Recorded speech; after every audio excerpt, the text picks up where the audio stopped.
Work has started on the Morant Bay Urban Center in St. Thomas. Prime Minister Andrew Holness says the center will serve the economic and civic purposes of the parish. Mr. Holness conducted a walkthrough of the site, accompanied by Member of Parliament for St. Thomas Western, James Robertson, Chairman of the Board of Directors of the Factories Corporation of Jamaica, Mr. Littleton Shirley, and other stakeholders. So within this center, you will also have the municipal authority. You will have facilities for a library. You will have the courthouses. You will have a park and proper parking spaces as well.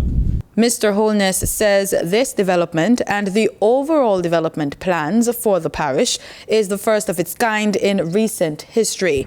He says the construction of the urban center will spur the interest of people. If people realize that they can have good public service, good economic service, they have security, which this will provide, then why not choose to live close to this?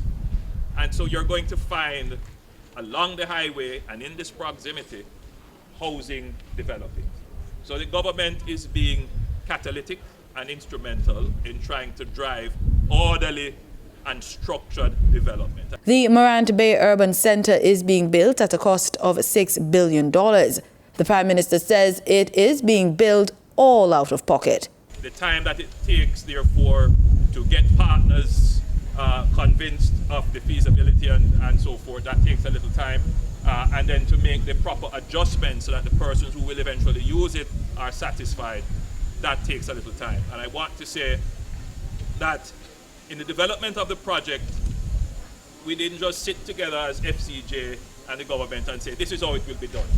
All the partners who will purchase property here and use here, they were consulted in the design. And we have made several changes to the design to accommodate.